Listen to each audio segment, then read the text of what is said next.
As the Sun and Venus conjoin with Chiron on March 28th, this energy will get wrapped into the full moon. So we're going to be working with Chiron for the next couple of weeks here. Chiron represents the wound.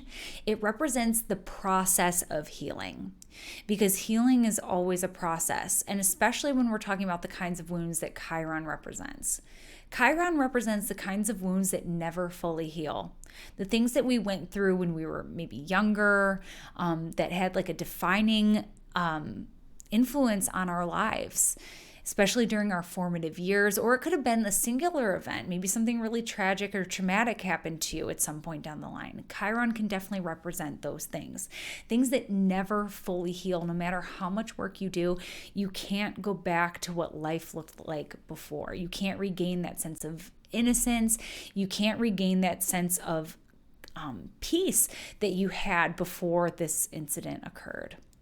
Chiron is the thing that we carry that makes us mortal, basically, because Chiron was like basically a demigod, and because once he got shot with the arrow, there was nothing he could do. He was just bleeding continuously, and he was a god, so he couldn't die, and so he was just kind of stuck in this limbo of just being in pain. Eventually, Prometheus swapped places with him, and he was able to become a constellation in the sky. But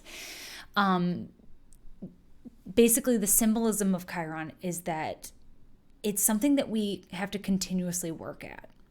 Now, as the Sun and Venus activate Chiron and Aries, I want you to think about the victories along the way. All the little things that you've done to overcome, all the things that you've done to heal, to take steps forward in your life, because it is no small feat, healing. Takes so much courage. And we're talking about Aries, the sign of courage. Aries, we can also think about Aries, especially the Sun in Aries, as the hero's journey. Every mythic hero has a downfall. They have something that, they're up, and then life just knocks them down. And so we can think about our relationship with our wound as our tragic downfall. We're all the protagonists of our own story.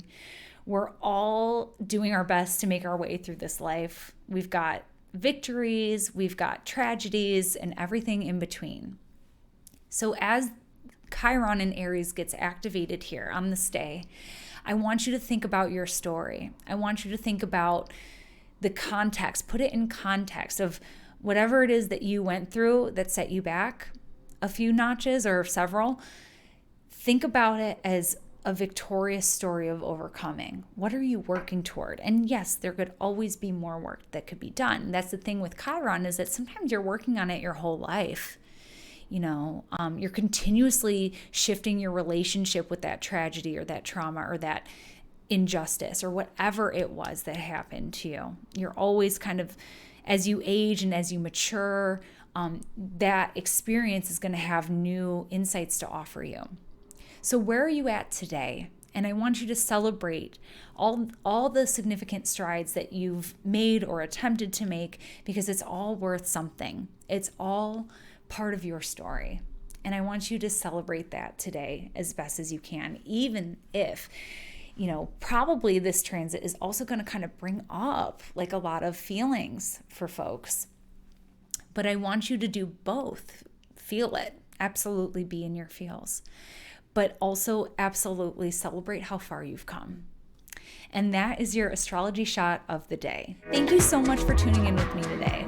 To learn about other ways that you can bring astrology into your world, you can visit me at my website, where you can also book your reading, or connect with me on socials at AstroCatherine.